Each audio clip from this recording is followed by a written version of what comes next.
일본은 한국에 대한 화이트리스트를 삭제했습니다. 그리고 이러한 경제보복 조치를 설계한 인물들은 아베 총리의 최측근 3인방으로 알려진 스가 요시히데 관방장관, 이마이 정무비서관, 세코 히로시게 경제산업상입니다. 2019년 9월 일본 정부의 개각돼도 위 3명의 인사들은 모두 직책이 연임되거나 더 높은 직책으로 기용되었습니다. 그 중에서도 세코 히로시게 전 경제산업상은 자민당 참의원 간사장으로 기용되며 아베 총리의 두터운 신임을 받고 있다는 것이 다시 한번 증명되었습니다. 그런데 최근 세코 히로시게 간사장이 공개석상인 국회에서 아베 총리에 대립하는 모습을 보여 논란이 되고 있습니다. 어떤 내용인지 한번 알아보았습니다. 구독과 좋아요, 알림 설정 부탁드립니다.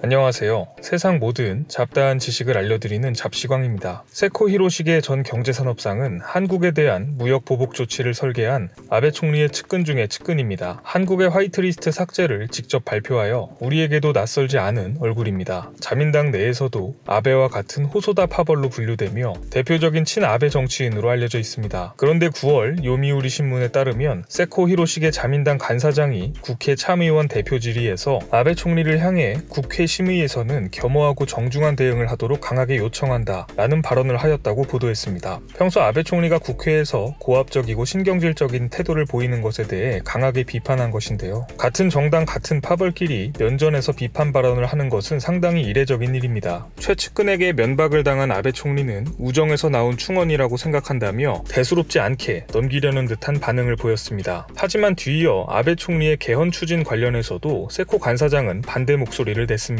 개헌은 아베 총리의 가장 큰 관심 분야 중 하나인데요. 세코 간사장은 개헌을 아베 정권의 치적 만들기로 사용해서는 안 된다고 발언하며 아베의 의도에 정면으로 맞서는 모습을 보였습니다. 이후 한국에 대한 경제보복을 자신이 주도했으며 이것이 일본 국민에게 강한 지지를 받고 있다며 자신의 업적을 자화자찬하는 모습을 보였습니다. 이쯤 되면 아베 총리의 면전에서 하극상을 저질렀다고 해도 과언이 아닌 모습인데요. 세코 히로시게가 이러한 모습을 보인 이유는 무엇일까요? 첫 번째는 세코 히로시게가 간사장으로서 자민당 내부에 독자적인 세력을 만들기 시작했다는 분석입니다. 아베 총리와 세코 간사장이 속해 있는 호소다 파벌은 아베 총리 이후 파벌을 이끌어갈 인물이 없다는 평가를 받고 있습니다. 이 상황에서 본격적으로 자기 세력을 만들어 차기 자민당 리더가 되기 위해 존재감을 어필하려는 의도라는 분석입니다. 최측근들마저 독자 노선을 형성하려는 분위기가 일자 일각에서는 아베 총리의 레임덕이 가시화된 것 아니냐는 이야기까지 나오고 있습니다. 그런데 아주 공교롭게도 우연의 일치인지 세코 간사장이 아베 총리에게 대립각을 세운 바로 다음날 비리에 연루된 정황이 발표되며 정치 인생 최대 위기에 직면했습니다. 교도통신의 보도에 따르면 원자력 발전소를 운영하는 간사이 전력 경영진과 고위 간부들에게 금품과 향응을 제공한 브로커가 세코 간사장에게도 기부금을 낸 사실이 확인되었다고 전했습니다. 세코 간사장은 일본의 정치자금 규정법이 정한 개인별 연간 기부금 상한액인 150만엔씩 4년 동안 한화 6,700만원 정도를 야나기타 산업의 사장인 A씨에게 받은 것으로 전해졌는데요. 앞서 원자력 발전소 비리의 주체로 알려진 브로커 역시 야나기타 산업 소속으로 밝혀진 것이죠.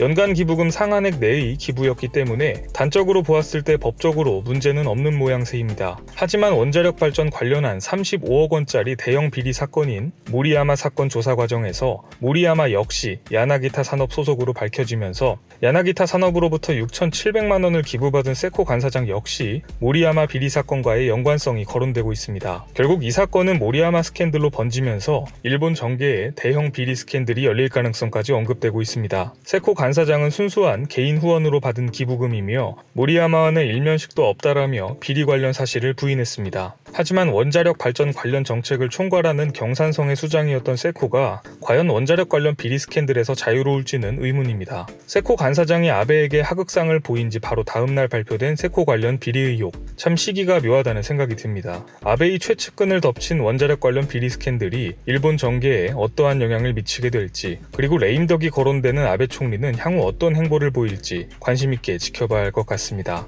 오늘 준비한 소식은 여기까지입니다. 앞으로도 전 세계에서 벌어지는 잡다한 이슈와 지식들을 재미있고 정확하게 정리해서 전해드리겠습니다. 시청해주셔서 감사합니다.